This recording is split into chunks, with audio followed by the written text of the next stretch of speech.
بسم الله الرحمن الرحيم. إنك لا تنادي فهبوا يا بني قومي أسودا أعيدوا للدنا أمجاد عصر وفلوا بالحديد لنا القيودا. Hello everyone, this is Colin once again. Making this video because I watched Ahmed's Quran 3's newest video, which is his part B, and I actually gave it the wrong title in my response from yesterday. It's actually called Abu Bakr the False Witness, not Abu Bakr the Truthful. So that's what the name Siddiq means in Arabic, but yeah, gave the wrong title for his video. So my apologies to Ahmed's Quran 3, didn't mean to misquote anything. He starts off this part B with a quotation, or he mentions from Sahih Muslim, Hadith number 328, and he says that he kind of pokes fun at the Prophet, and he's done this before, where he has made fun of the fact that when Muhammad comes back from the night journey, the pagans ask him, essentially to describe Jerusalem, and he forgets many of the details of Jerusalem itself. And so God makes Jerusalem appear to him, and he's able to describe it, and then the rest of the narration continues. Ahmed's Quran 3 makes fun of the Prophet by saying, how could such a supreme person, how could the greatest prophet forget some of these details when it only occurred about an hour ago, or something to that effect. The thing is that Muhammad experienced one of the most incredible spiritual experiences of his life, of his prophethood, no doubt. First of all, traveling so quickly to Jerusalem, and quickly praying with the other prophets, and then ascending to heaven to speak with God. I would venture that if any one of us experienced that, would we remember every single detail, like every single gateway that led to the Temple Mount and things like this? I mean, to me, this is such an unfair and unrealistic criticism that it just for me really is almost nigh stupidity. He then quotes Ibn Ishaq, page 184, and says that Muhammad, a verse was revealed that basically condemned the people that mocked the Prophet and belittled him, and things like this. Now, I want to pause for a second, because one of my subscribers made a great point in the comment section of my first video on this topic, which I'll have in the description section of this video, where he said that why would the Prophet Muhammad make a story which he knew, or he assumed, based on the warnings of Hani and other people, that the majority of the people would not believe him?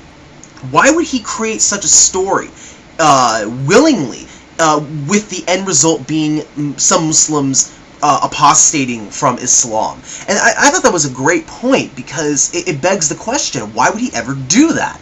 And I think that this, again, is a test, as the Quran says, for people who are the true believers and the ones that left. And so this really makes more sense from the Islamic perspective than for people who criticize it.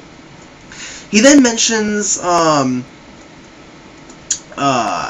idea, he mentions Sahih Bukhari 5.227, and he mentions that when Gabriel comes to wake Muhammad up, to bring him on the night journey, that cuts open his stomach, takes out his heart, and washes it with belief. And Ahmed's Quran 3 makes a couple points here. Point 1 is, why did Muhammad need a second operation to wash away more sin? And the thing is, this is once again Ahmed's Quran 3 adding his own emphasis, adding his own wording, adding his own thought process into a hadith or a Quranic verse where it doesn't belong. Here he is assuming that this was washing away sin. Yet, if you look at the traditions that in the seerahs that talk about Muhammad when he was a child and his heart was taken out, it is very explicit when it says the sin was washed away. Okay? However, when you look at this hadith in Sahih Bukhari, there is no explicit mentioning of sin being washed away. It says that they washed his heart with iman, with faith, with belief. And in Islam, we all believe in increasing our iman. So this was not washing away the sins of the Prophet, but it was washing his with and increasing his iman, his belief, the prelude to him going on this very, very faithful, and no doubt, and definitely increasing in faith journey that he was about to take part in. So again, this is Ahmad's Quran 3 just adding his own little concepts to a hadith where it doesn't even mention sin being washed away or anything. His point 2 is that it's an altered version, that Barak took the Prophet to the first heaven and not to Jerusalem. Okay, so the hadith does not mention the entire night journey story. So what? There are plenty of other hadiths in Sahih Bukhari that are recorded by Imam Bukhari that mention the night journey in explicit detail. So here we have Ahmad's Quran 3 cherry picking which sources he wants to critique and which ones he doesn't want to critique. He says that Imam Bukhari in Muslim did not quote Ibn Ishaq, but he altered his story. Okay, Ahmad's Quran 3, in my opinion, has a really twisted view of what I say is copyright. Ibn Ishaq did not claim that those traditions were his own. Okay, if Ahmad's Quran 3 knows anything about the science of hadith or the history of hadith, he would know that these traditions were floating around right after the death of the Prophet, even during his time, and I will post links in the description section that talk about the history of the collection of hadiths. Ibn Ishaq was not the first biographer. He was definitely not the first person to gather traditions. So for Ahmad's Quran 3 to assert that Imam Bukhari Muslim did not quote Ibn Ishaq but altered his story is his own opinion, and he has no basis for it whatsoever. His fourth point is not a single miracle by Muhammad is substantiated historically or in reality. I call you hypocrite now, Ahmad's Quran 3. Your own crony on your comment section says that you're a Christian. So you're telling me that do you dare to use the point, which, no offense to the atheist, is an atheist point, that the miracles of Muhammad are not substantiated historically or in reality? Are you on crack? You're a Christian. You believe in Jesus Christ, who did miracles which most atheists would say are ridiculous, and most people in the scientific community would say could never happen. You're a hypocrite, sir, and I hope you realize that. You then say that Abu Bakr became a liar and accomplice, according to Ibn Ishaq, page 184. However, I want to say something here. You apparently think this is some sort of conspiracy. So I'm going to help you out with your conspiracy and then refute you on it. You say that Abu Bakr basically joined Muhammad in this task to basically totally lie to the people of Mecca about the story of the night journey. Well, why is it, Ahmad's Quran 3, you do not mention the rest of page 184 of Ibn Ishaq, where they asked the Prophet Muhammad for physical proof. The pagans asked him for physical proof, and he says that he came upon a caravan, and that he specifically took water to drink from a certain water skin.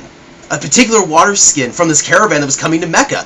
And they didn't believe him, and if you read page 184 of Ibn Ishaq, they actually corroborate the Prophet's story. They say, actually, yeah, we thought we heard the voice of a man, but we didn't see him, and we did find missing water from our water skin. So yes, this actually does corroborate the story. Furthermore, I'm going to put in the description section another story corroborated that's found in the Tafsir Ibn Kathir.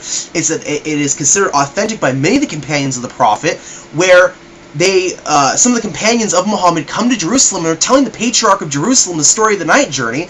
The Patriarch of Jerusalem asks some of his companions, and they say, actually, you're right. We did go that very night to the Temple Mount and found that we couldn't actually open or close the door, and we had the feeling that there had been a prophet there. So you have now other people that corroborate the story even further. So I want to know why Ahmad's Quran 3 didn't mention those stories. Must have slipped his mind. Then you say that the Muslim exegetes say it's a physical building. I'm going to once again link people to the articles by IslamicAwareness.org that explain this in full detail. They explain the temple is not necessarily meant to be a building. When referencing a mosque, it does not always mean a physical building, according to IslamicAwareness.org. So therefore, it's not a historical error to say that the Prophet went to the Temple Mount. He prayed in the area that was the Temple Mount. And again, the articles that I'll post in the description section explain this in more detail. So then he says that apparently these must be added stories then. Again, please see these articles that refute Ahmad's Quran 3 on these allegations. The thing is that Apparently, Ahmed, Quran 3, it's crystal clear you do not understand the full understanding of what's going on here. You say that that we will deny Ibn Ishaq because he's the first to mention the satanic verses. You're wrong. If anyone's been paying attention to my videos about the satanic verses, it was Al-Waqidi that came up with the story, not Ibn Ishaq. And then you say if Ibn Ishaq was wrong about the satanic verses, he must have been wrong about the night journey. No, that's just convenient for you to say that. You have no proof for that at all whatsoever, because we know the night journey hadiths are authentic, but the satanic verse stories are not authentic according to the science of hadith. So apparently, your conclusion is ridiculous based on that. These are just your own conjectures. You have no proof for any of that. So I'll post all the relative links in the description section. Thank you everyone for watching. Peace be with you all.